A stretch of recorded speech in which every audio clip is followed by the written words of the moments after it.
Those extra unemployment benefits the federal government is covering are set to expire this week. Steve Leisman is taking a look at what that will mean for the economy if it happens. Steve.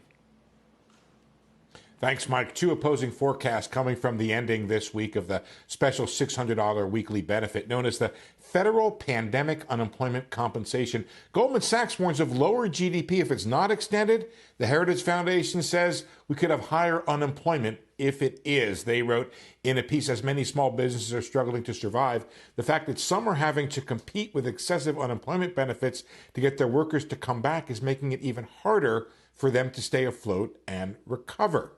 That's Leslie Ford from the Heritage Foundation. Estimates are that 2/3 of workers receive more on unemployment than they do now working, but 7.5 million people have come back to work while the benefit's been in place. So just get rid of it, right? Well, not so fast, as Michelle Evermore at the National Employment Law Center. She told me over the weekend it would be a disaster not to continue the extra unemployment benefits. We know people are spending this money, and it's prevented a larger collapse in the economy. It's really a public health benefit that lets people stay home and stay healthy. Using actual spending and income data from bank accounts, the J.P. Morgan Chase Institute found higher spending by the unemployed during the past months of the pandemic than before the pandemic hit.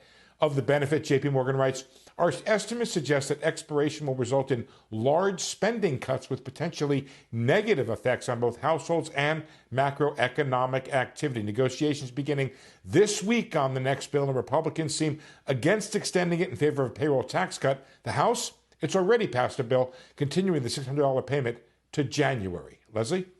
Steve, if they do extend that payroll tax cut, how would that impact the economy versus extending that $600 weekly check that Americans would receive? How does that kind of impact the rebound?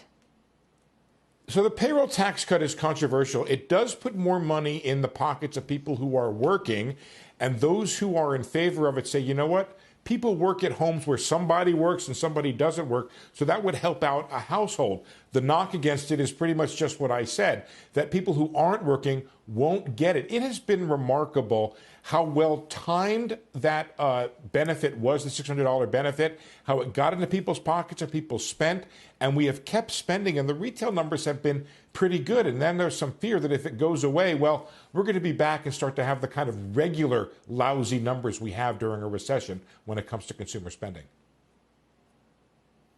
Steve, Fundstrat has a report out today. One idea that's been circulating, they say, in recent days is to lower the payment to $400 or less, but combine it with a second round of checks for those making less than $40 to $60. So there's a bunch of different ways they could carve this. Yeah, there is. If I might quote Bob Dylan from All Along the Watchtower, the hour is getting late. It's kind of weird that they've waited until this point. Some of these benefits mostly expire on Saturday.